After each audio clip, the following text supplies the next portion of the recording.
Run just as soon as we've got our full membership on the line. You cut out, Ian. Maybe like right after Scott's intro, we can run that poll. Does that make sense?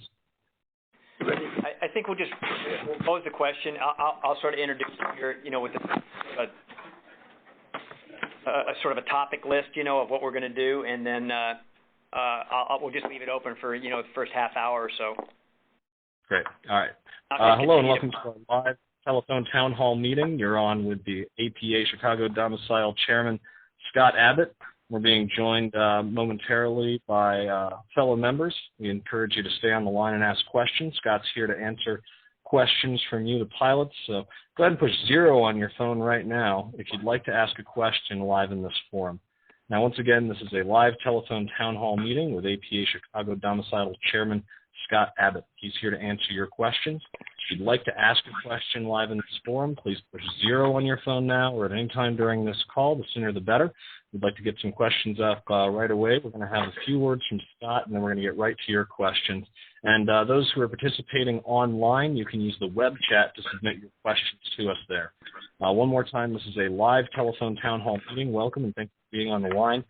We're joined in a moment here by Scott Abbott, APA Chicago Domicile Chairman. He's here to answer your questions. If you'd like to ask a question of Scott, press 0 on your phone. If you're participating on the web, go ahead and use the web chat to submit your questions through that. All right, thank you very much for being on again. And Scott, go ahead and take it away. Hey, thanks, Ian. And you know what, you guys, thanks for joining. This is something that I've wanted to do for a long time, and it just so happened that the time was right this week. It's a way that we can get in touch and involve a lot more pilots than normally we have at a domicile meeting because of distance and scheduling and stuff like that. So we're happy to be here with you. We're happy to answer your questions. I'm going to go around the room. There's several people here in the room. First of all, President Keith Wilson's in the room with us. Vice Chairman Todd Hooper, he's in the room. And then we have some domicile reps from St. Louis, Captain Marcus Spiegel. From Miami, it's Captain Yvonne Rivera. From Dallas-Fort Worth, it's the newly elected representatives, Captain Tom Westbrook and First Officer Josie Wells. So when we see some questions start up on the screen, we'd be happy to answer them. Ian, can you go over the ground rules again as far as how people can ask or submit their questions? I think there's 2 ways. One is via the web, and one is via pushing 0 on their phone. Right. So if you're a participant on the phone right now and you'd like to ask Scott a question, go ahead and push 0.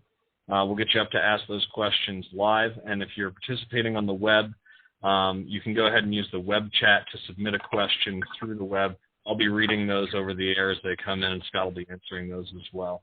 Scott, do you want to introduce our survey, the poll for Captain Burton? Sure. One of the things, when Captain Burton left the flight office, he is no longer an executive member. He's petitioned to come back to APA, submitted a membership application. It's up to us, the pilots of the domicile, to vote, to approve his readmittance to APA. So on the top, you can vote to put Captain Burton or allow him to come back into APA and become a dues-paying member again. So please, if you're online on the web, you can vote. Ian, can you go ahead and tell them how they can vote on that question for us? Sure thing. Our question for you is, do you approve the readmission of Captain John H. Burton to the APA? Press 1 on your phone for yes and 2 on your phone for no. So again, do you approve the readmission of Captain John H. Burton to the APA? Press 1 on your phone for yes, 2 on your phone for no, and those on the web, you should see a voting platform in front of you on your control panel right now, and you can vote via that. Thank you very much. I think we're ready for our first question. Scott, are you ready? Yes, I am. Go ahead, Ian. Great, thanks. Our first question is from Tim, and a reminder, if you'd like to ask a question, as Tim is going to, push 0 on your phone now. Tim, go ahead. Hi, Tim Delaney, 73 Captain Chicago. I was just wondering if you guys are issuing any guidance for handling calls from the flight office regarding missed assignments.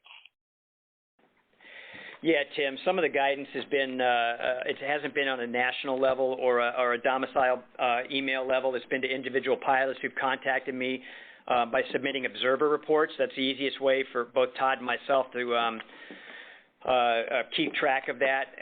When they've contacted us, we'll let them know on how to handle it. But generally, the guidance has been that the flight office has removed missed assignments that were put on people's schedule prior to April, I believe it was 13th.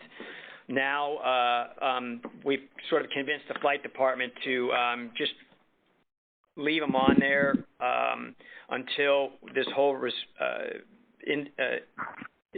everything is resolved. One of the conditions for us to agree to a settlement on this is that all the missed assignments and PEH entries that have resulted from this end up being removed from a pilot's record. So that's what's going to happen right now. If the chief pilot contacts you, if you don't want to answer the phone call, you can call me, and either Todd or myself will help you through it. If you feel like you can call the chief pilot and talk to him, normally what they've been saying is, something to the effect that we'll remove it this time, but if it happens again, we may not act the same way. So does that fully answer your question? Yeah, that's fine. Thanks. Okay. I think Todd wants to chime in with that as something to that as well. Todd? I was just going to add, we've been getting a lot of these calls, and I would say that when the chief calls, that you would say something along the lines that your assignment is an illegal assignment based on our contractual and FAR 117 rest rules and the guidance put out by APA, and that you're awaiting further guidance and the resolve of our current grievance settlement that we have ongoing, that we hope to have word from the company. So as Scott pointed out, the MAs will be handled as part of any agreement that APA signs. I just wanted to add that along with okay. All right. And can I say something else? Yeah, sure. Yeah, go ahead. Yeah, I just wanted to add a twist of irony here going through my distance learning, the latest module on fatigue training. The number one item is that the company's responsibility in addressing fatigue was compliance with FAR and respecting the collective bargaining agreement. So that's just a comment. Okay, well, obviously there's some things that they've done to the collective bargaining agreement or interpretations to the collective bargaining agreement that we're not really sure where they originated from. They specifically the report sequence and stuff. So, that was one of the reasons we filed the arbitration, and so I understand what they put that in distance learning, but sometimes what they put down on paper and what they do are not one and the same. Right. Okay. Thank you very much. Yep, all right, thank you, Tim. Tim. Hey, do you guys have any more questions? Please go ahead and submit your questions. It'll be a rather short conference call if you guys don't have any questions. Right. And I think we've got one more inbound in just a minute here, Scott. And a reminder, you can push 0 to ask a question, or if you're participating on the web, as I know some of you are, you can use the web chat to submit a question. And Scott, I know we have a guest speaker who's just joined us. Did you want to introduce them?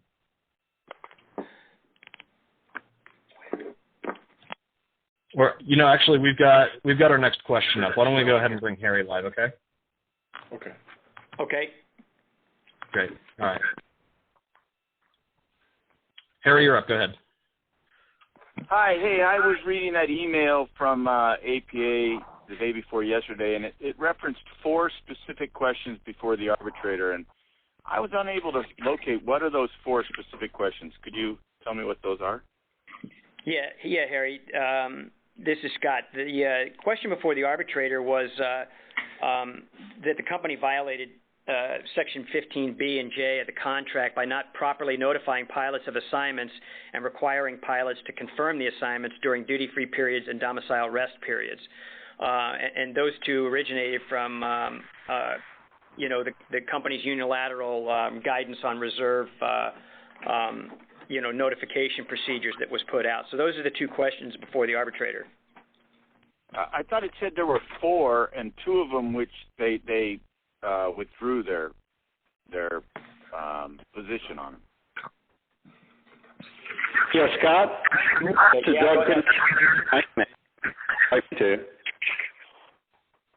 Doug, are you there? Yes, I am. Okay, Doug Pinion's here. He's with the Flight Time Duty Time Committee. Doug, you go ahead and take that question for me. Yeah, well, the other questions, well, the HI-1, putting something on your HI-1 serving as proper notification was kind of a little expansion on the second one, that was not electronic notification.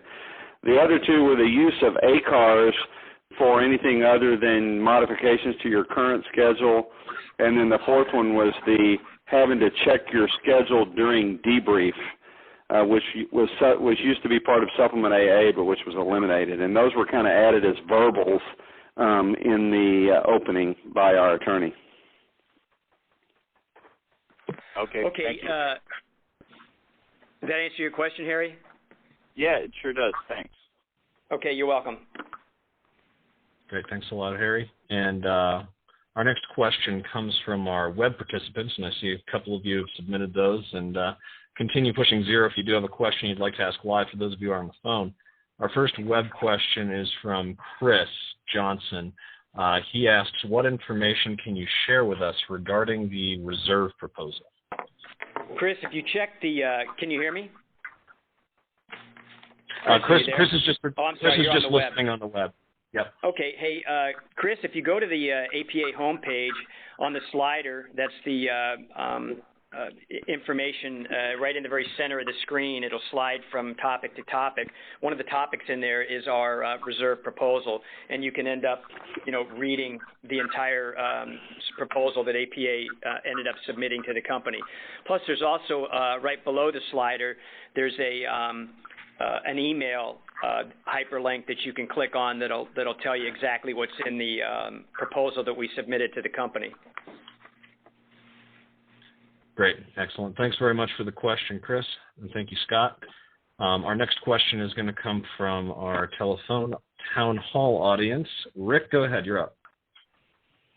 Yes, good afternoon. Thanks for putting this together. I have a question. I understand that there is a difference of opinion regarding the definition or the definitions in 117 about notification and times given. The company has one interpretation, the pilot's another. Why not simply put it to rest by going to the FAA? They wrote the regulation. Why not get an interpretation from them?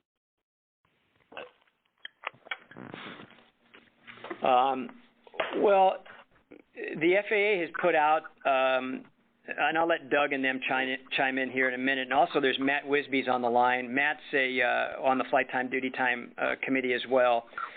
And the various pilot unions and the different carriers and A4A, which represents all carriers, they've gone to the FAA and asked for a variety of interpretations on different language that's contained in FAR 117. And so the FAA has come back and ruled on some of those questions, and some of them they haven't ruled on yet. But Doug, are you there? I am here. Okay. Yeah, I would, and I think that's correct. And I would add that the FAA has taken a position of trying to stay out of what they consider industrial issues and industrial disputes between the unions and the carriers, and prefer that they work these issues out themselves. What really, of course, it's a detail of what constitutes notification that's really causing the problem here, and whether it has to be direct contact and that sort of thing. So we are hoping to get more clarification from the FAA on that, because many of the carriers are suffering with the same issues in their reserve system. So we're hoping they're going to clarify that. But right now, the language in their one clarification document just says that the pilot must be told of what his assignment is and when his rest period is. Now, they use the word told. Well, then now you're arguing about what's told, So that's where it stands right now. Another piece to that is, there's other people at the FAA that can make interpretations, and that's the POIs, or the certificate management office, and they've, I think that they've all been instructed is to any kind of FAR 117 thing has got to go to Washington, D.C. So where you might have gotten things resolved at the local level in the past, with the FAR 117 issue, it's not going to be resolved at the local level. So does that pretty much answer your question, Rick? Well, to some degree, but not really. I mean, the crux of the matter is it's not how it's a union company thing on how we're notified, but the way I understand it, the company says notification wants to have it start on your day off, as opposed to midnight on the day you return to duty. Now that's black and white. The FAA has to come out. That's not a matter of interpretation by company and union. That's got to be a matter of FAR, plain and simple. Either they can notify you on your day off, or they can't.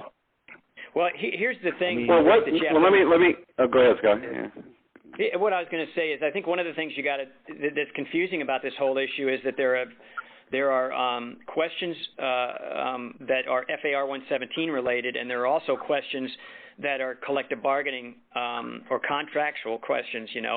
And normally, we would have had the contractual or collective bargaining questions answered, but what happened is by the time we had the new collective bargaining agreement approved and it started in January, the FAR 117 did the same. So we're kind of dealing with two different changes at the same time, and that's part of the confusing. Why this issue is so confusing for the pilots is some of these are contractual questions, and some of them are FAR 117 questions. Hey, Scott? That's true, and the issue that he's bringing up is clearly a difference of whether it's a contractual day off or it's an FAR required rest period.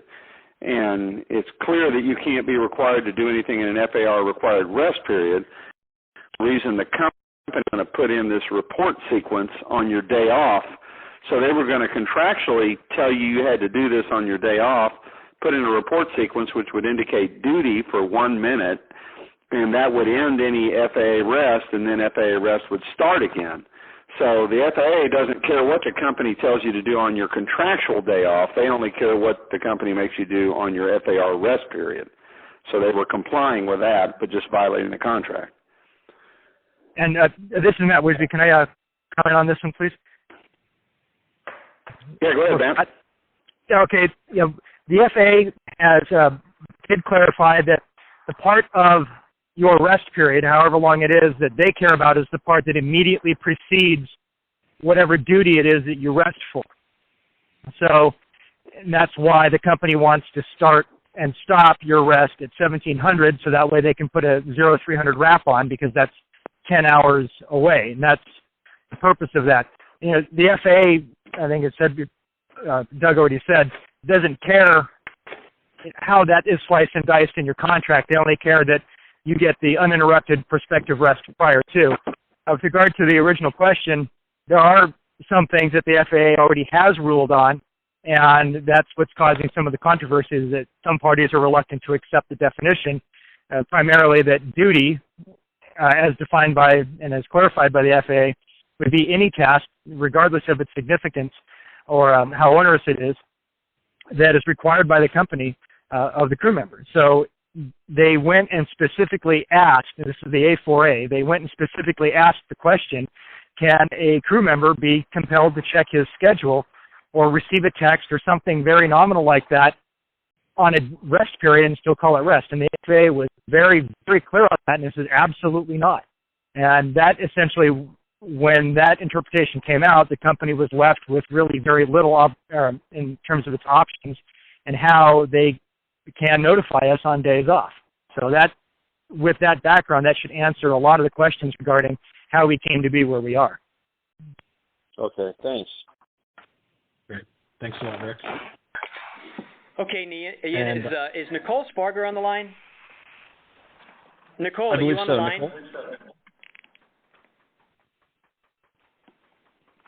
Nicole, can you hear us?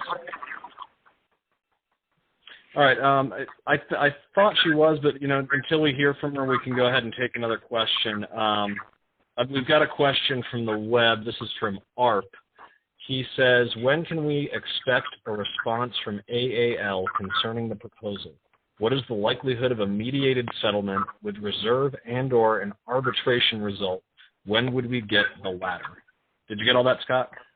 Yeah, I sure did, Ian. Thanks. As far as the arbitration result, I think that the arbitration ended yesterday, and the arbitrator, it's probably going to be at least 6 weeks to several months before he ultimately rules. There are several steps that have to take place. One of them is they have to produce a transcript. The second thing is both parties get to provide their final written argument or written supplement to that, and then the arbitrator has a period of time to decide. Obviously, APA would prefer a negotiated settlement that's mutually acceptable to both parties. That could come as quick as next week, but there's no guarantee as to when the company will say, we agree with your proposal. So those are the two different paths as far as where this could go, ARB and the timeline associated with both of them. All right, great. Excellent. Thank you very much, Scott, and thank you for that question, ARP.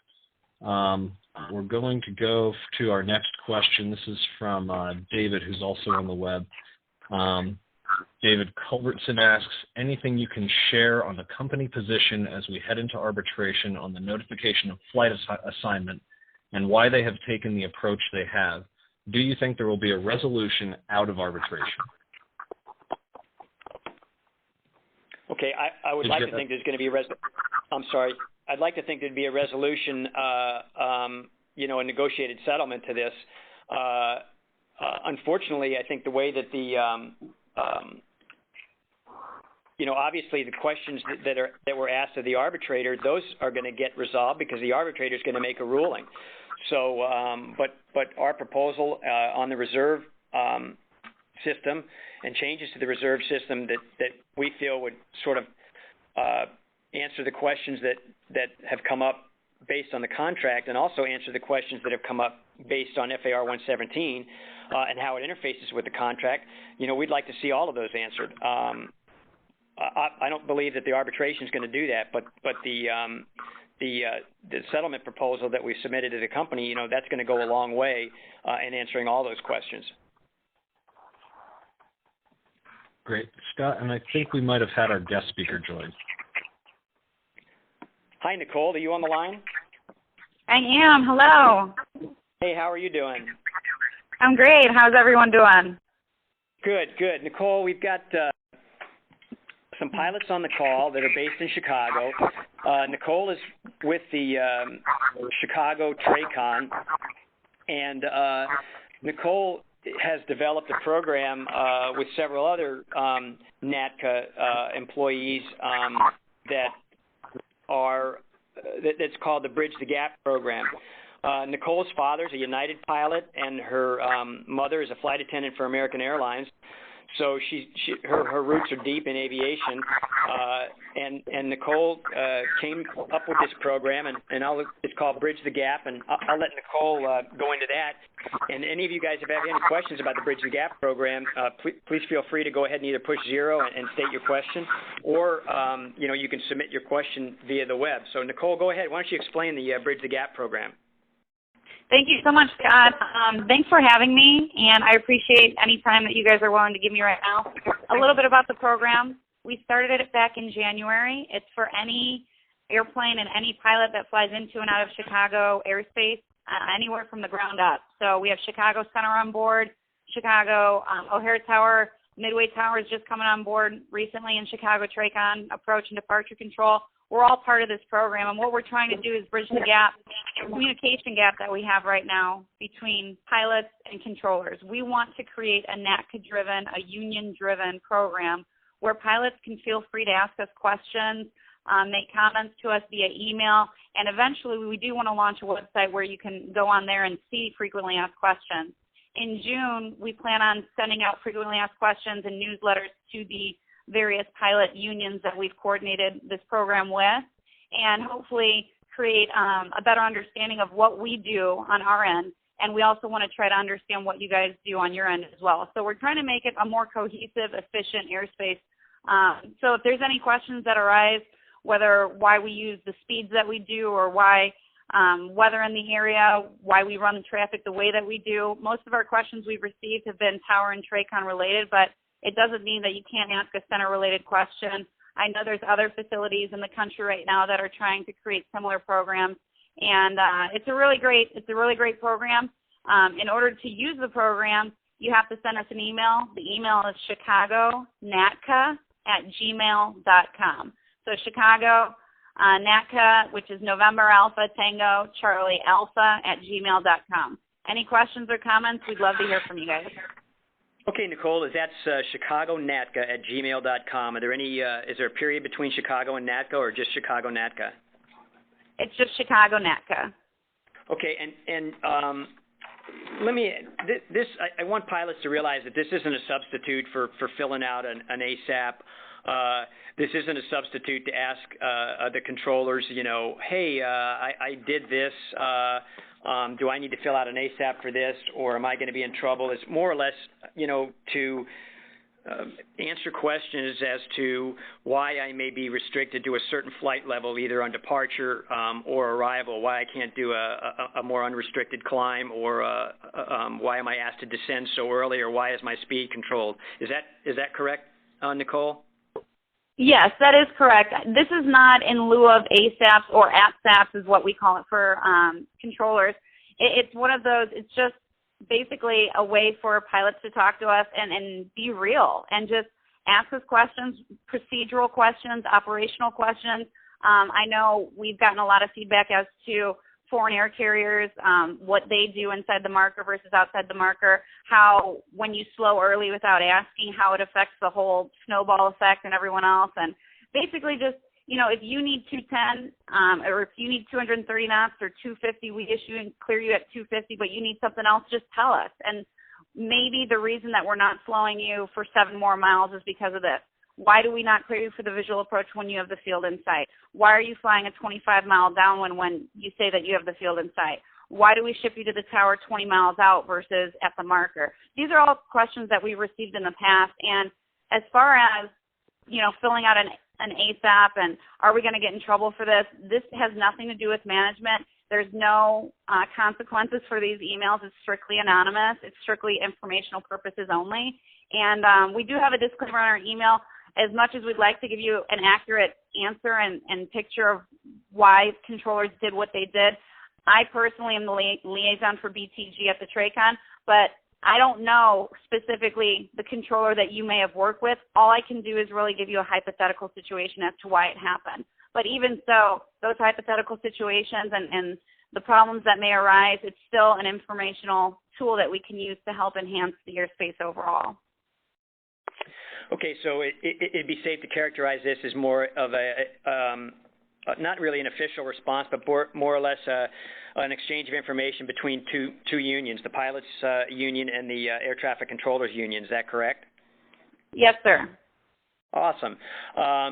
So it's chicagonatca@gmail.com. If any of you guys have any questions about air traffic control procedures or policies or why certain things happen on your flight, you can email Nicole or Willie Wills or Rachel Dickinson in the tower, and they'd be happy to probably answer your questions as to why certain things happen to you on your flight.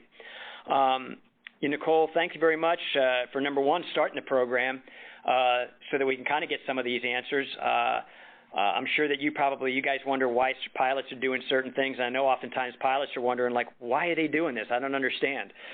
So I think it's a great program, and I know that having talked to a lot of air traffic controllers, they love the American pilots. We do a great job at Chicago. A lot of the problems they have are with other pilots that fly into O'Hare, but the Chicago-based pilots that fly in and out of O'Hare, they know the routine, they know what to do, they know why they're doing it. But this is the place to go and ask any questions if you have, don't understand why you're having to do something. So, Nicole, thanks for stopping into the call. I really appreciate it. Oh, I'm sorry. Hold on a second. We have one more question. Sure. Yeah, did you want that Nicole, web why don't you question go ahead and for stay on Nicole? the line. Ian, let's take question number 3 from Doug, or a question from Doug about, Right. runway I'll get incursions. him up right now. Sure thing. Doug, you're live. Go ahead with your question for Nicole. Hi, Nicole. Thanks for putting on this forum. We like talking to you, Air Traffic Control in Chicago. A great air traffic control facility. Listen, my question is probably very naive, but I wonder, given all the fuss about runway incursions and so forth, how much trouble would it be to put the runway we could expect for takeoff on the PDC, and thereby solve so much trouble, for everybody trying to figure out where the heck they're going and get all their data ready by the time they get to the runway, without having to be heads down at a time when we're sort of weaving our way through this labyrinth of taxiways. You know what, Doug?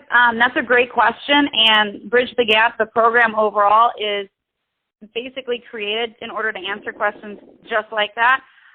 Being as I'm a TRACON controller only, when it comes to taxiways and when it comes to giving you your clearance off the ground and the climb via, descend via, all that stuff is tower related. I'm going to go ahead and forward this question to Rachel. She's the tower liaison. She'll have a better answer for you, but similarly, a lot of times I'll have pilots question as to why the center cannot issue the runway. I know sometimes when you're flying on the high and wide on the Watson, or you're 50 or 60 miles out from the airport, you want to know the runway. And there are times where the main aircraft coordinator may not have a runway for you until you're 25 miles from the airport, and then you have to fly another 20 miles downwind. Or you might get in that situation where you're 15 miles from the airport and we have to switch the runway because there's an emergency or they need a gap for a heavy departure or whatever the case may be.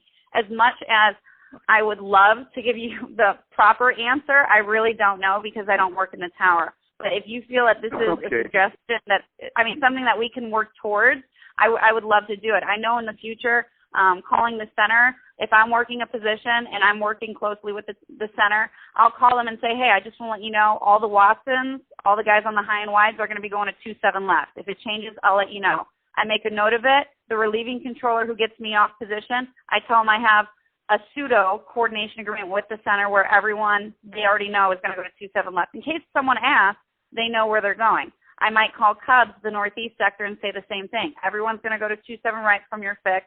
All the heavy jets are going to be going to 28 center for the visual approach.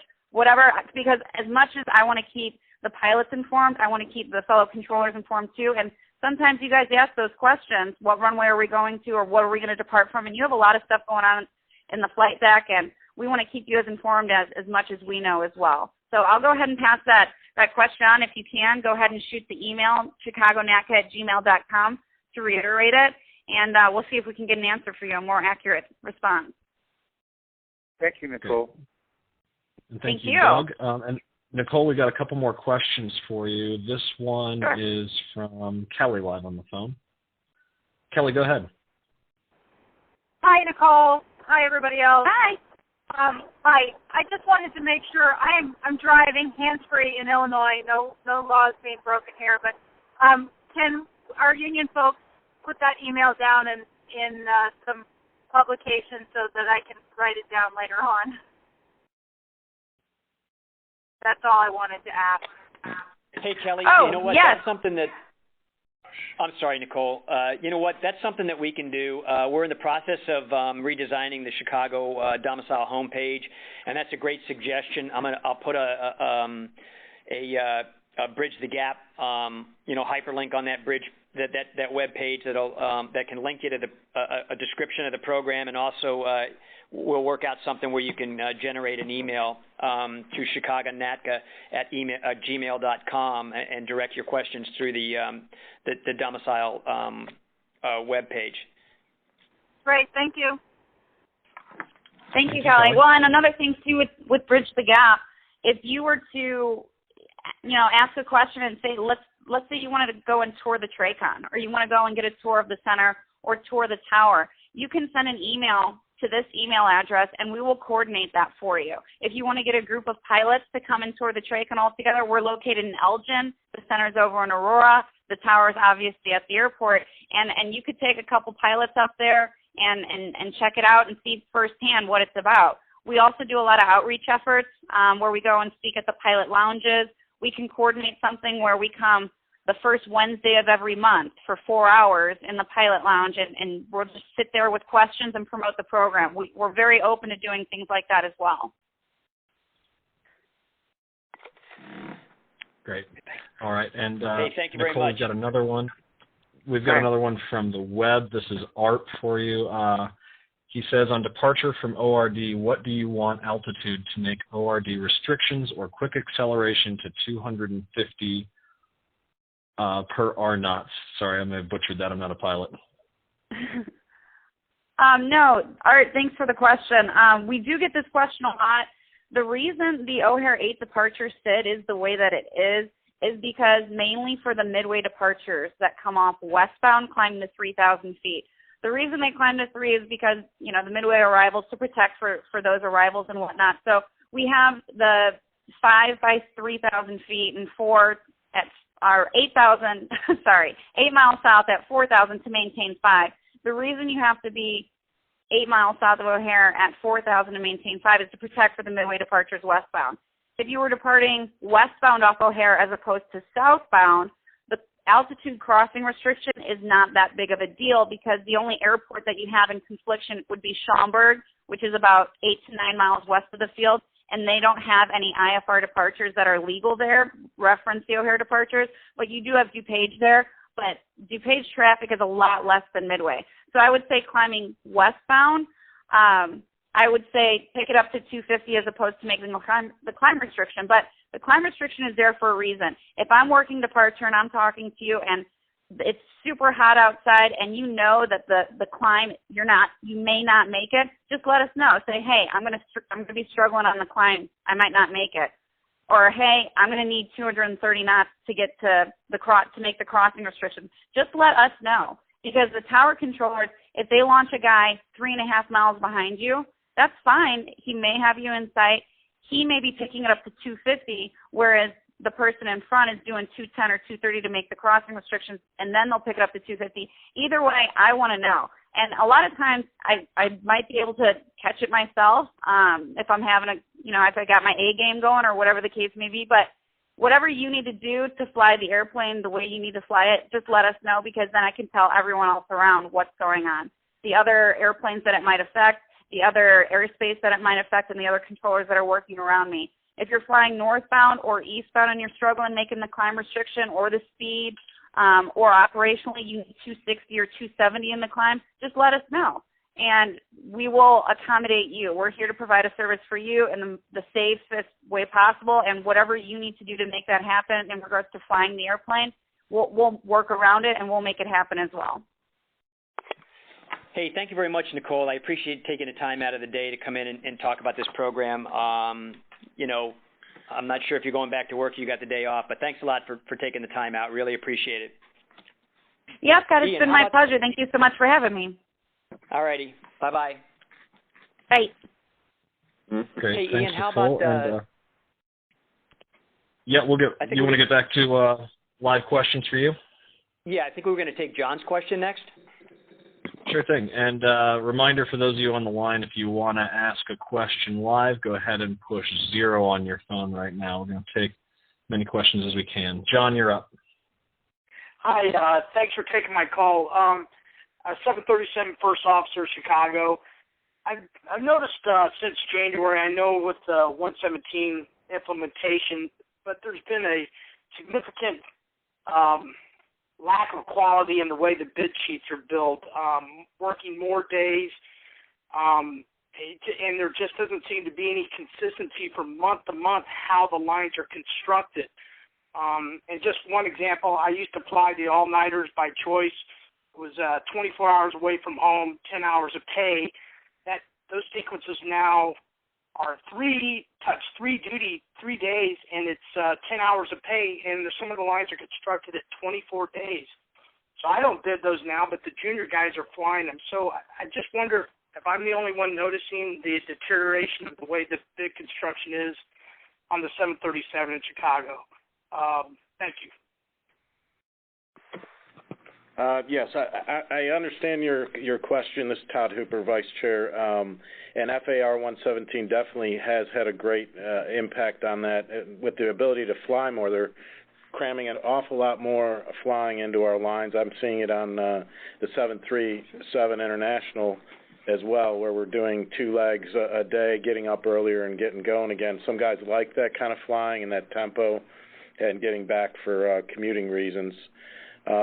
So I think that's where a lot of that lies, is the ability for the company to fly us that much more.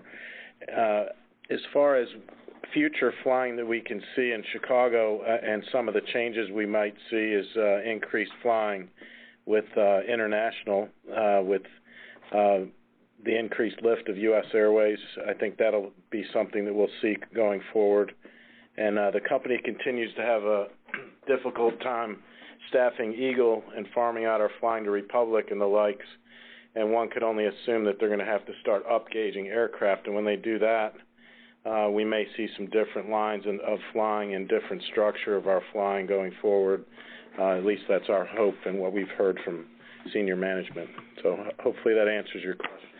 Hey, John, we've got Ivan Rivera. He's the chairman in Miami, and I think he'll go ahead and comment, and then I've got a final comment on the bid sheet deterioration. Go ahead, Ivan. Well, it's like sometimes we ask the government to do something, and it's like a box of chocolates. You don't know what you're going to get.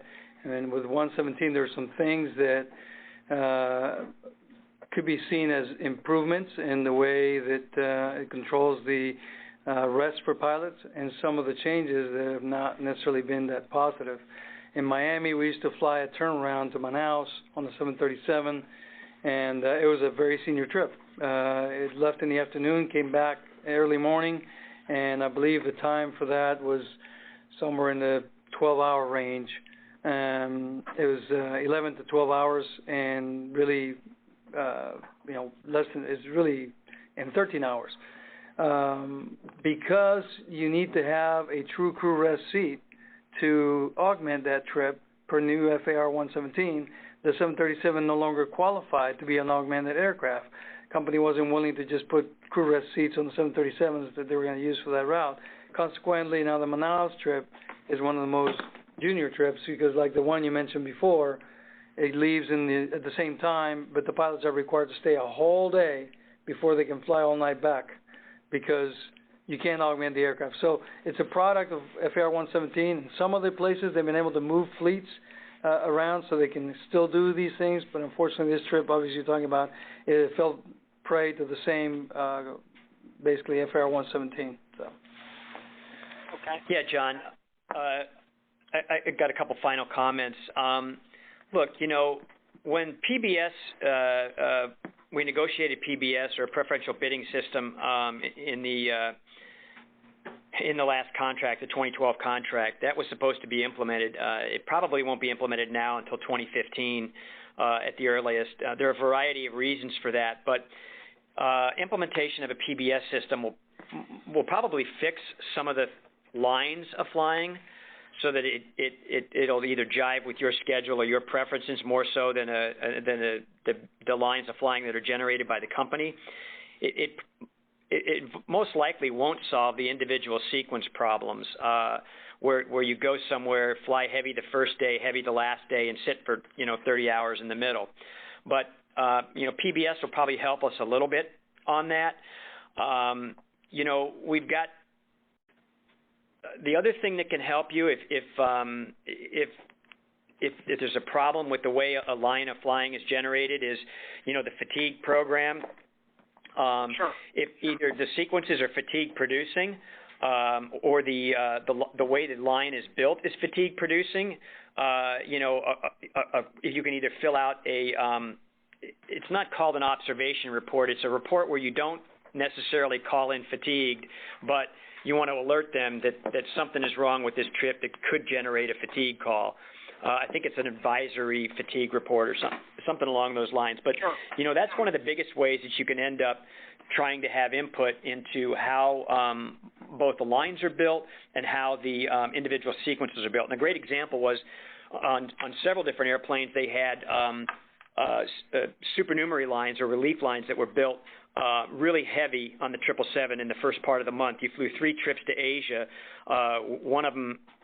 Two of them were back-to-back, and then the third one you had a day off, flew the third one. And so all your flying was done in the first 15 days of the month. So, some guys might want that to get the last 2 weeks off of the month, but other pilots, that's a pretty it produces a lot of fatigue to do that. So the way to get that fixed would be to generate a fatigue report and say, hey, either a fatigue call or to generate an advisory report saying, hey, this is a fatigue-producing sequence. I fell asleep or had micronaps on short finals. So, that's one way you can impact it. Another way is, you can contact us, and we'll try to work with the people that the scheduling here, the task committee at APA, or the flight time duty time committee. That's another way to get your input if the sequences are built such that it's a fatigue-producing sequence. Okay, guys. Thanks for the information. I appreciate it. Thanks for you guys' hard work. Great. Thank you, John. Okay, Ian, we've got that vote up there to admit Captain Burton back into the Union. So if you guys haven't voted, please consider voting. We're going to close that poll out here in just a few minutes. Why don't we go ahead and take Carl's web question next, Ian? Sure, and I'll read that poll question for those who have joined our webcast since we started the voting. Do you approve the readmission of Captain John H. Burton to APA? Press 1 for yes, and 2 for no. For those of you on the phone, press 1 for yes and 2 for no. For those of you on the web, you can vote on your control panel there. And our question from Carl on the web is, I was in human factors at R9 last month along with Tim Knudsen. Someone asked him about rumors that the jump seat priority was going to be changed from seniority controlling to a reservation system. Tim indicated that this was being looked at. Could Scott or Todd address this, please? Thanks. You know what? I got somebody better than Scott or Todd. I got President Keith Wilson here, and he'd be happy to go ahead and address that. All right. Thank you, Scott. And on behalf of the national leadership, I really want to thank Scott and Todd for running this. It's been used in other domiciles to great effect. I think it's having a good effect here to get a lot of members engaged, so I thank them for that. As to the jump seat, the U.S. Air system of the jump seat is a reservation system.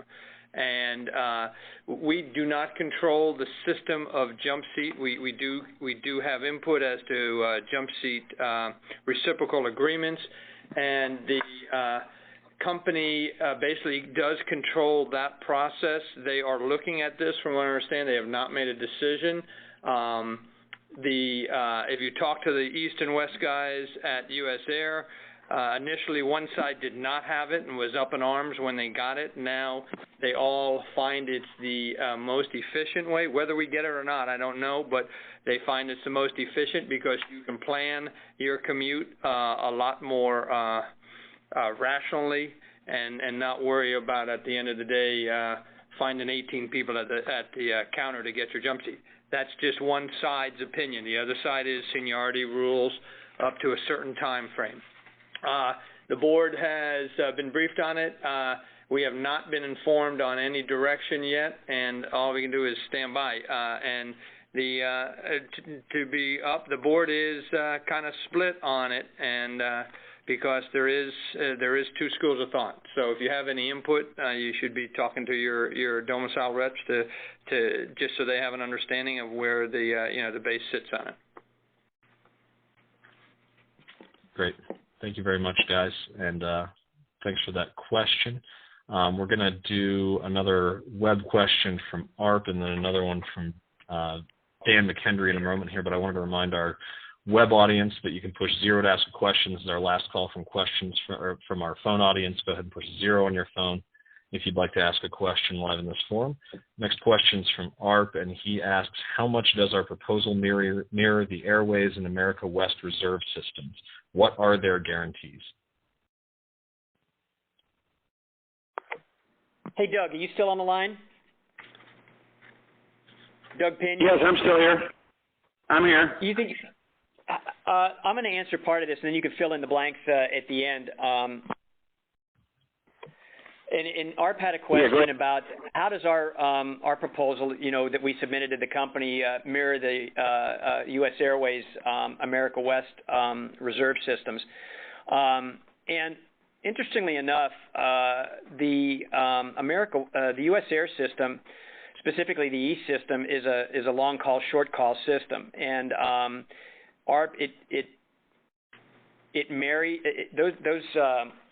our proposal is it's not identical to their system, but it's very similar to their system in that it's a bifurcated system of long call and short call, and hopefully that our proposal has made some improvements to that. Doug, you want to kind of fill in the blanks on that?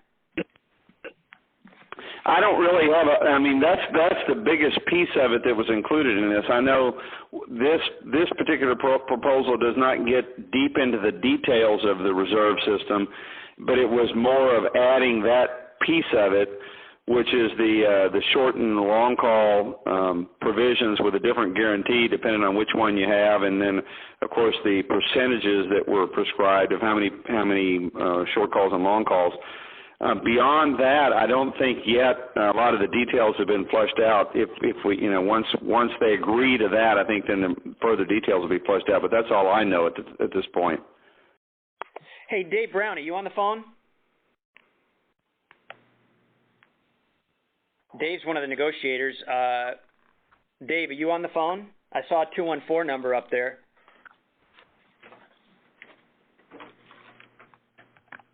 All right, I guess we must have dropped Dave off the call. Got it. All right. Yeah, I don't think he's on his phone there anymore. Did you want to go to the next question, or did you have more on that one? Yeah. I'm sorry, Ian. What did you say? Oh, it looks like he's away from his phone. If he was the 214 number, did you want to go to the next question? Yeah, let's go to Scott's question. Sure thing. All right, Scott, you're live. Go ahead, please. Thank you. My question is, I know guidance was given by APA as far as reserve compliance and contactability and all that stuff. Do you have a percentage of reserve pilots who complied with the APA guidance? And if that percentage was low, what might that be contributed to? Is it information being put out by the APA, or how could we improve that compliance? Well, Scott, that's a really difficult thing to determine. What the compliance is of all the different reserve pilots, because there's so many different components to people missing trips and or missed assignments, or how a trip was assigned. It's just really difficult to determine a lot of those things. Right now, we've got over 1,500 observer reports, and I think there's a couple hundred missed assignments in Chicago. So, it's having an impact on the operation. It's having, I think that it's doing, it's making the company, come and talk to us to try to figure out a resolution to this. I think all APA wants is some clear guidance and to resolve the dispute between APA and the company, and the fact that pilots are adhering to the guidance that APA put out. That's what we wanted them to do, and they're doing it. But right now, as far as the actual percentage, it's a really difficult thing to determine. Thank you. I appreciate that, and the numbers you just gave me are encouraging, and I think that supports our position, and I think that's important. So that's a good thing. So let's continue with that, and I support what you guys are doing, and I appreciate the information you've been giving me, and I appreciate when I've called you, and your return calls to me, and thank you for that. Sure thing. Thanks, Scott. Ian, let's take Sam's question. Sure thing. Sam, you're up. Thank you. A couple of months ago, we made a move towards the company with letting them have pre-assigned wraps. I've been a 14 and a half, going on 15-year straight reserve guy. And we made our culture move towards them. I'm wondering, from your perspective on the board and the national level, is it still time for the bricks and bats, or do you see this culture change working? I hate to see us negotiate with people that really don't want to come our way at all. Well, it's funny, Sam, that I guess we'll know whether we need to break out the bricks and bats depending upon how they respond to our proposal. But I'll let Keith talk to that in just a second about, the national level. But, I think that one of the important things that I've talked about before is that the new management team has been in place now for 5 months. And unfortunately, a lot of the things that should have happened over the past year and a half or during 2013 didn't happen for a variety of different reasons with the old management team. The new management team's been there, and a lot of things have improved. A lot of things have we've agreed to certain things. If you recall, on the flight time duty time, we agreed on the flight duty period extension, how the MOT would be characterized on the flight plan. As far as I'm concerned, those agreements were extremely small and took way too long a period of time to reach.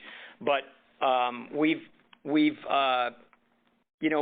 gone through and we've reached a series of sort of agreements to them. But like any new relationship, it's something that, you got to take some baby steps first.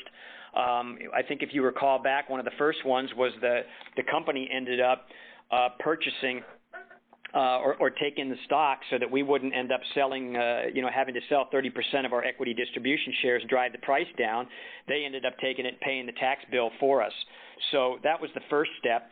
One of the other things we've been doing is trying to work on a pilot-only 401k, and we've been stiff-armed for years and years by old AMR, and that is slowly coming to fruition. So, a lot of the things that have happened haven't happened fast enough for me, but there are things that are happening, and all I can say is that, each time we succeed, it helps us succeed faster in each successive challenge that we have before us. But Keith, why don't you go ahead? Todd's going to talk now.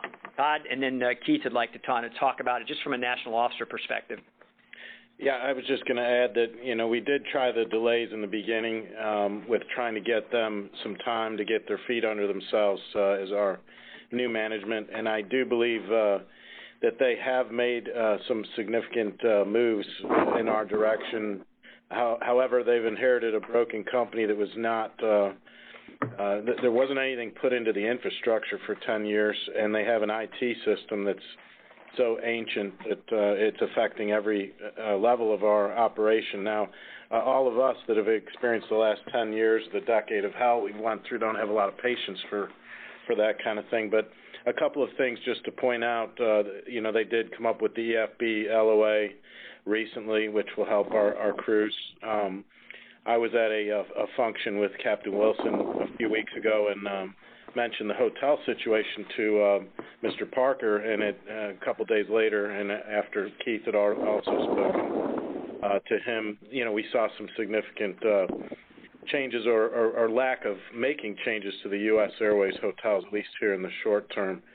I think that we all need to keep in mind, and it's hard to do, but this grievance settlement and the scope of what we're doing here is really about the FAR 117 and the rest. And what we get out of this is going to be outside of our JCBA $87 million, and we have to keep that in mind, and we deserve it, and we're fighting for you guys on the reserve side, but just keep that in mind. I think we do have a good opportunity here, and I'm hoping that we're going to see something positive come from the company soon. So if not, we'll go with the pitchforks and the bricks and the bats. So Keith, why don't you go ahead and chime in just from a national officer perspective on, the relationship between the company and APA and how sometimes you get frustrated, but sometimes you see a glimmer of hope. And Sure. Thanks, Scott. Thanks, Todd.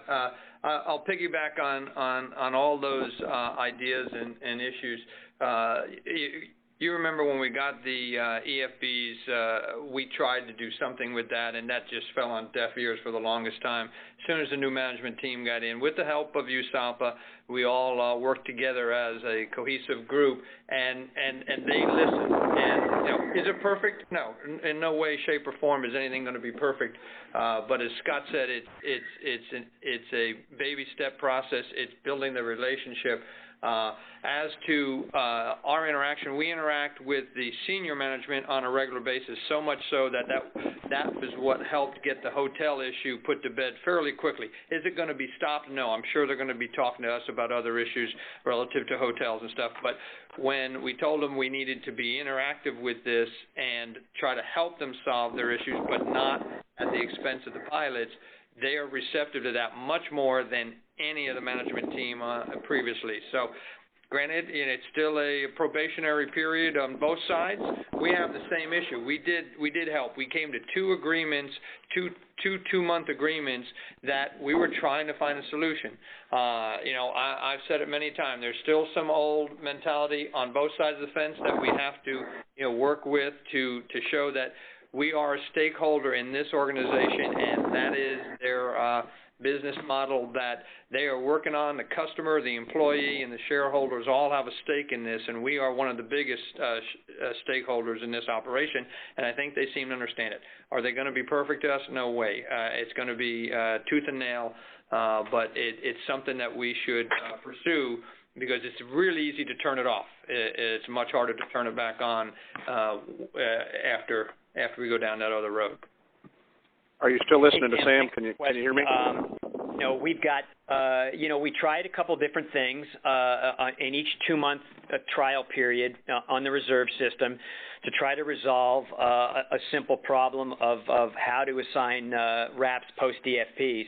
And, they didn't work. And so we tried a different, method. And hopefully, the arbitration will end up, because of how that sort of played out, we'll end up trying to negotiate a settlement with the company that'll give everybody, give both parties what we want, or what we're looking for. And it's not going to be everything that we're looking for, but hopefully you'll have, pieces of this that are going to be, gains for the pilots. You're going to have some long call, some guaranteed long call percentages.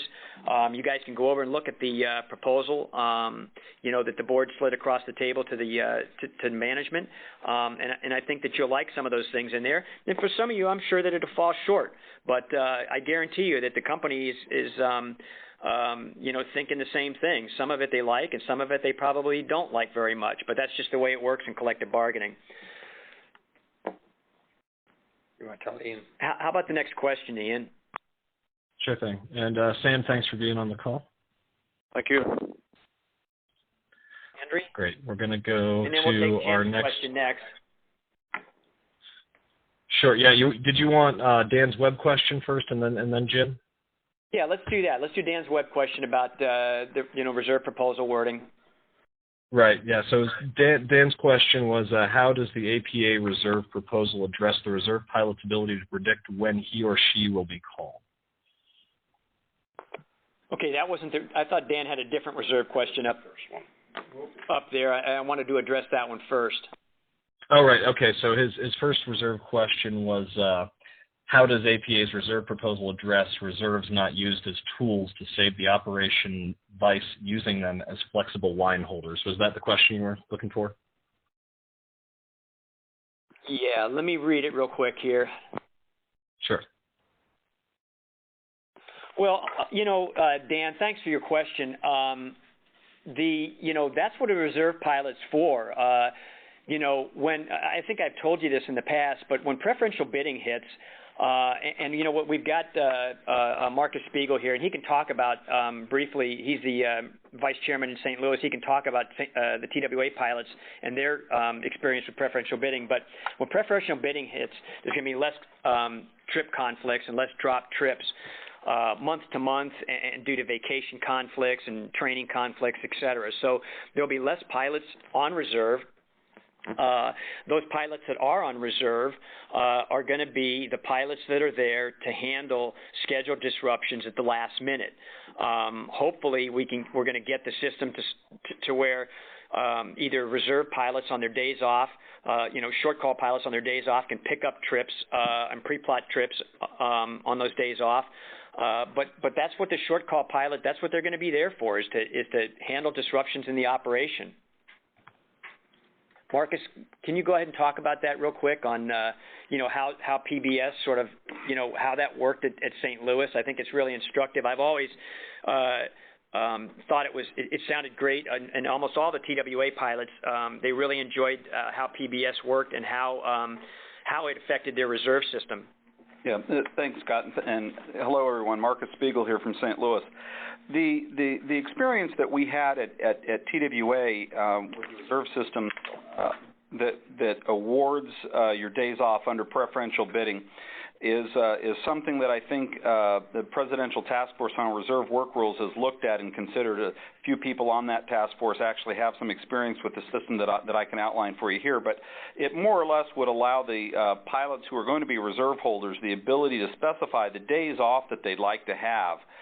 And within the constraints and the parameters of the preferential bidding system as far as awarding the sequences and the lines of time for the regular line holders, that open time which is left, and there shouldn't be all that much in theory, they're able to assign lines of times for reserves based primarily on days off preferences. Now, FAR 117 was not in place when we had that system in effect at TWA, so there may be some changes and some differences moving forward. But, I think the concept, what Scott said, is exactly right. I mean, our view is that the reserve is like the fireman in the firehouse that comes out when the bell rings to fight the fire, and the objective is to have them fight the fire to complete the mission and get right back to the firehouse just as fast as you can, and allow the line holders to do the lion's share of the work that needs to be done. Long call reserves, theoretically, with our proposal that's out there, long call reserves would have a high degree of predictability because all the trips would be assigned, fully a day in advance. Short call reserves then would only be used if they ran out of long call. So there's a lot more to be said on that. I don't want to monopolize the call here, but that, in a nutshell, is sort of how it worked. Scott? Thanks, Marcus. And Ian, let's go ahead and take. I think Todd's going to go ahead and take Jim's question next. Jim, are you on the line? Yep, we've got Jim up next. Go ahead, Jim. Yeah, this is Jim. I'm a 737 domestic pilot, North American, for 14 years and on reserve the whole time. I want to make sure that when you guys were really building the reserve system from the ground up, are we looking at Delta and United and just looking to build the best system that's out there, not just putting up with whatever U.S. Airways and trying to meld our two systems together?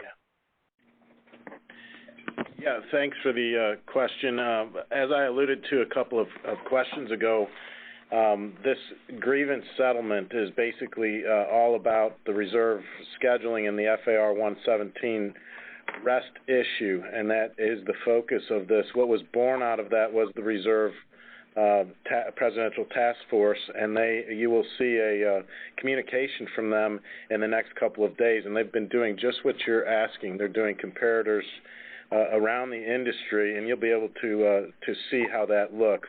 I think it can be confusing right now because we are trying to get a lot more than what we were talking about in the grievance settlement in improvements to our pilots now, and not waiting for the JCBA process as part of reaching a mutual agreement with the company. But I think what you'll see in the future is we will use some of our JCBA capital that we have to further improve and truly approach, if not exceed, an industry-leading reserve program. I hope that answers your question.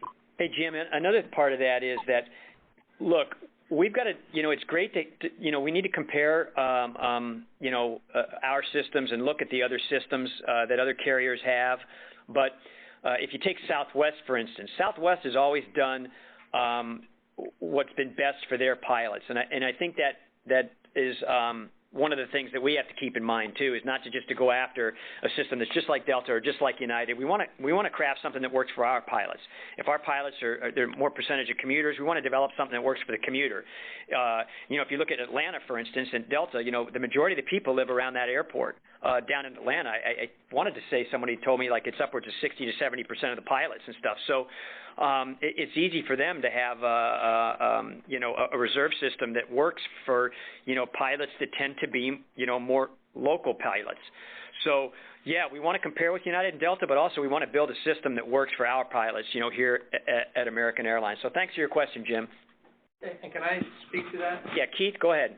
I just want you to remember the Reserve Task Force was directed by the board, and it was compiled of a lot of young and experienced pilots who sit reserve and have been around the systems, and took a plethora of information and compiled into a very comprehensive report that we're finishing compiling into a format that is acceptable to the computer system and the web, and it should be online tomorrow afternoon, and you'll see that. They just finished their report during the spring meeting. And so remember that it was a large spectrum of the pilot group that helped with the input to that study, so hopefully it'll be far-reaching. Hey, Ian, let's take Matt's question live, and then we'll go to Tony's web question, and then Scott's Matt, web question. Matt, are you there? Yes, I am. Go ahead, you're live. Okay. Hey, listen, when the bids come out for the following month, and I'm a 777FO in Chicago. When the bids come out, evidently, crew scheduling is given a list of pilots that will potentially be over 100 hours in 28 days. They then manually remove pilots from those trips that they are projected to go over 100 hours, and they're given a 3B removal code. Where is the guidance, the written guidance that tells them to do that?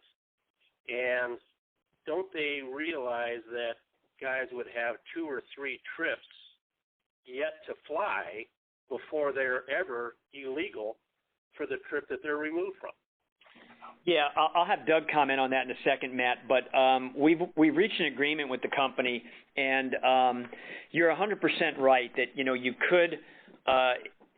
It's an ongoing problem. It's not just one trip. So even if you either change one trip or remove one trip, it could happen on the very next trip. But here's the thing on the 3B removals and stuff is that APA and the company has agreed to not remove pilots for 3B removals, for the 100 hours. And what they've done is they're going to allow a chance for that pilot to cure it on his own. In other words, you could either call in sick, you could either underfly, you could do a variety of different things where you could trip trade, but there are ways that you can cure that so that it won't get removed. The other thing is direct month-to-month conflicts are if the trip is on the 7th calendar day of the month or later, you're going to be pay protected, with sequence protection, all right? If it's the 6th, prior to the 7th calendar day of the month, we're treating it as we have in the past, which is it's a direct conflict. You won't be pay protected for that. So the key is if you want to drop the trip and not be pay protected to have the time off is you can bid a conflict, either FAR 117 conflict or direct conflict, and you'll drop it. If you want to be sequence protected for that trip, bid it on the so that it goes out the 7th calendar day of the month or later, and you'll be sequence protected for it. With the sequence protection, you're going to have an obligation to maintain your you'll have a recovery obligation period for the footprint of the trip plus 30 hours internationally. So if you got that Beijing trip, that means you're going to be effectively, have to maintain your availability for like 5 days. And they could put several different trips in there. But if you have a 3-day trip, a 3-day London trip, let's say, pretty much after that first day, you're not going to be able to be used for anything. So that's the key to the removals. In the past, they were doing it, but we've come to an agreement where they're not going to remove you. They're going to allow a chance for the trip or the violation or the conflict, FAR 117 or whatever it is. There's several different provisions in it. They're going to allow that to cure. Doug or Matt Wisby, are you there? Do you have anything to add to that? No, this is Doug. I'm still here. No, I think you hit it pretty well. I know we had a lot of discussion about it. And we were pushing for exactly what you're talking about, to have them leave it there and have the pilot a chance to remedy it, not just remove it straight off the bat, because there are, like you said, a whole lot of things that can happen. So, but no, I don't have anything else to add. That's all I know at this point. Okay. Hey Scott. Yeah. Did I answer your question, Matt? No, it didn't. And I tell you why. Let me tell you why. Because whether it's the middle of the month or whether it's the first part of the month, in Chicago, you can fly a Shanghai trip, go to Beijing the very next day, go to Shanghai the very next day, and under FAR 117, you're legal. So what difference does it make whether it's the first 6 days of the month or the 7th day and beyond? Okay, well, you're right. I mean, the FAR 117, that you can do that, and there's a limit of time that you can fly. I think it's 100 hours and 682. Is that correct, Doug? 672. And so, Yeah, 106.72, yeah, which is essentially 28 days. It used to be 120 hours in 30 days. But, and that FAR legality, that could occur at any point in your trips, starting with the last trip of last month. It could be the second trip of your next month or the third trip of your next month, depending upon what that trip is. But it's an FAR. I don't really understand. I mean, well, he's asking why they're insistent upon removing the ones in the first 6 days of the month. And I think we were kind of in the same boat. We weren't really wanting them to do that either, but they wanted to treat them like direct conflicts. And the company was the one that was insistent on that. So, I don't know why we couldn't get them to move off it. Part of the reason for that is they didn't want to. They realized that there was going to be a lot of trip removals for FAR 117 flight time illegalities, and they didn't want to pay protect pilots for sitting around at home. And so they came out with a unilateral sort of interpretation that we're going to start removing these guys deep into the month. They were going to remove you from the second or third trip of the month, where it would fall, like you said, Matt, after the 17th. We went back and we talked to them and said, hey, you can't do that. That's not what our past practice has been. Our past practice has been that if it's a direct conflict, they'll remove us and not pay us for a direct conflict. Otherwise, we're going to be, sequence protection is going to take over. Yeah, but sequence protection, that means I am not illegal for the next trip until I finish the trip I am on. And whether I have 2 or 3 more trips to fly before I ever get to the trip that I'm illegal for, they're removing me 3 trips ahead of time. No, that's what I'm saying, Matt. They used to do that. They shouldn't be doing that now. They should wait up until like 1 or 2 days prior to see that if you cure. So if you're getting removed for 3B removals for trips that are 2 or 3 trips away, you need to let me know, and we'll work through the contract administrators, kind of try and find out why. But they shouldn't be doing that. Yeah. Okay. All right. Well, I will. I'll certainly see what happens this next month, because the same thing's going to happen that happened the last 2 months, and they removed me off trips.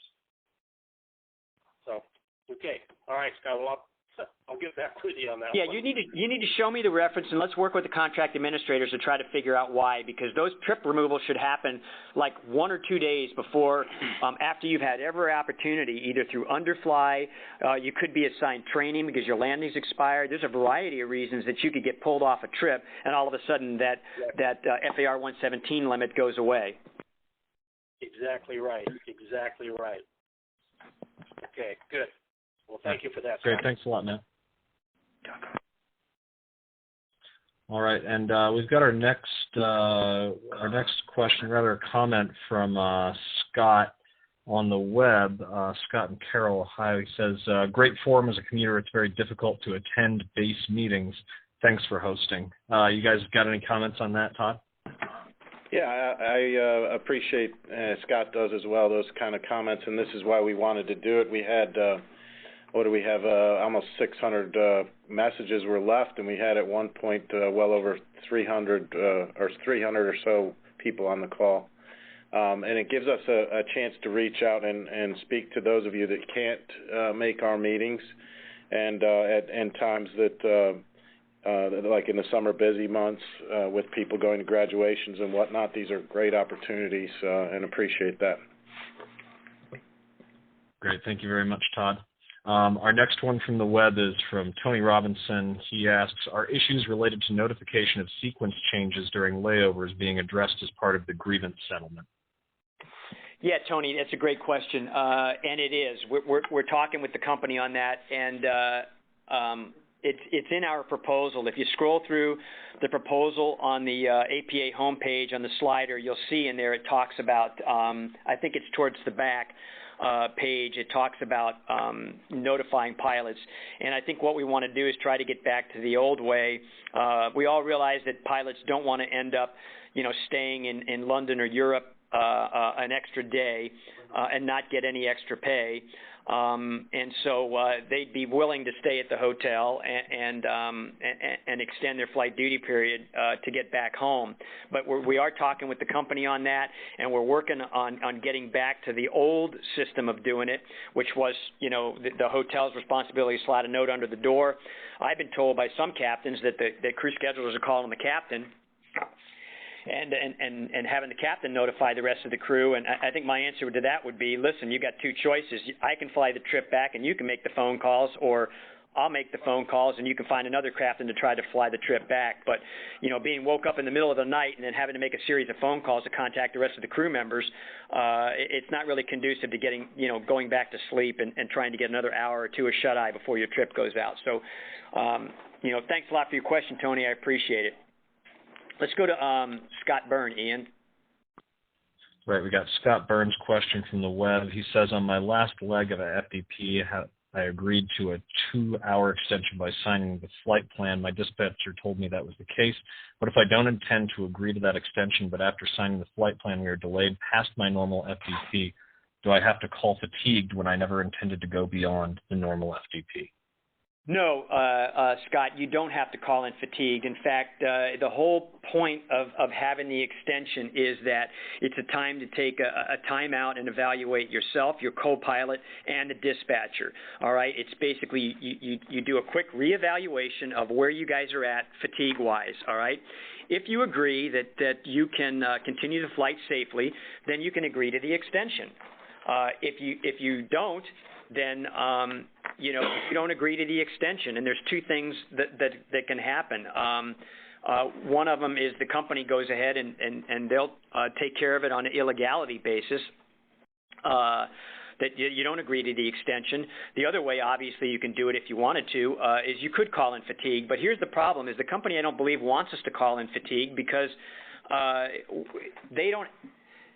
When you call in fatigue, then you set the schedule when you're going to be rested again. And I don't think the company wants you to do that. I think the company wants to take you if you're illegal, and they want to be able to say, okay, fine, we're going to put you in a hotel room, and you got to be up tomorrow morning 8 hours from now or 10 hours from now, whatever the limit is, and put you back to work. If you ended up going fatigued, you have the ability to say, hey, look, depending upon your state of rest, is to say, hey, I'm not going to be ready for 12 hours. And then they're left with, a pilot that they can't use.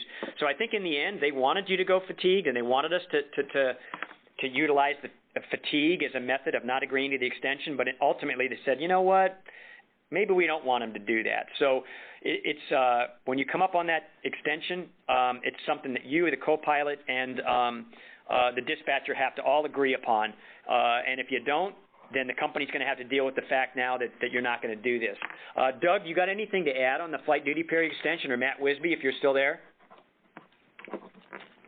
Well, I'll add a couple of things. One, the fatigue code the company is still using is strictly out of I guess computer necessity at this point, because they didn't have another code to use. So they're still coding these things fatigue, but yeah, you're essentially accurate, Scott, in everything you said. The only other thing I would add is in the case where you might say you get a ground delay for ahead of a long flight, you might say, I'm not going to take the extension. If you don't go fatigued, then they have the ability to assign you to do a shorter flight. And so that's one of the reasons they backed away from that as well. So they haven't codified exactly how they're doing it yet, but that is the direction they're headed. Okay, guys, I'd like to thank all you for participating, and you know, this is the first time we've done this. I've seen other people do it, and they're communications majors, and they're probably a little bit more adept as time goes on. I think Todd did really great. I'll get a little bit more comfortable with this, but I appreciate your coming online and coming on via the phones and listening to us. Hope we do this, and we hope to end up doing union meetings as well, but we want to involve commuters and stuff and give them an opportunity to, you know, get their voice heard, and this is a way to do it. We had a question up here, and the question was, do you approve the readmission of Captain John Burton to the APA? And that was approved overwhelmingly by the pilots who are here on the call. So I'd like to thank you guys for taking the time out to vote on that, and we'll welcome Captain Burton and his dues money back into the APA coffers. Todd's got one last thing for you guys to hold on to. He want to talk about some family awareness events coming up. Todd? Yeah, I also wanted to thank everyone as well for the participation, and this is a unique opportunity when we are busy, like I said, but it's always best to be face-to-face at our meetings and see all of you, and we can talk about things that sometimes we can't on the phone. So anyway, thanks for your participation. As far as family awareness events, Scott and I, since we've been in office, have been very busy and saved up our bank of family awareness funds. So we've got 3 significant events coming up, and we hope that we could see a lot of you at them and get to know you on a different basis. We have our Chicago pancake breakfast drive-in fly-in at Galt Airport. That'll be on Saturday, May 31st from 9 to noon out in Wonder Lake, and you can RSVP on the web site for us there. We've got a pretty good group so far signed up. We'd like to see some more. As far as in June, we've got on Monday, June 9th, a domicile golf tournament. We're going to have 8 to 9 a.m. union meeting with a 10 a.m. shotgun start, and we're going to have lunches included in that, and we will have a awards tent and some beer afterwards, and I'm going to buy some nice prizes for things like longest drive and best score. So I'd like to see a lot of you out there as well on that, so sign up, get your foursomes together, and RSVP as well on the website. And then the last thing we have will be at the end of July with Oshkosh. We're going to be renting an RV, and between Scott and I and several others will be manning that RV and cooking some burgers and have some beer up at Oshkosh and enjoy some of the aviation stuff up there. So look for more on that. Yeah, we'll be providing some hospitality for everybody up there in Oshkosh. But listen, I wanted to thank Captain Marcus Spiegel, Captain Yvonne Rivera, First Officer Josie Wells, President Keith Wilson here. On the call was Doug Pinion, Matt Wisby, Dave Brown at some point was on it, Norm Miller was there. Bob Kaufman was on the call. Obviously, there was no government affairs questions for him. But anyway, thanks for all you guys for signing on. Nicole Sparger, she was with Chicago TradeCon. She's not on the line anymore, but I'd like to thank her. And thank you all you guys for participating. Really appreciate you signing on and taking the time out of your day, your busy day, to talk to us and try to get some answers to your questions. So thanks a lot, guys. I appreciate it. Thank you, Ian. Thank you, Scott. Good night, everybody.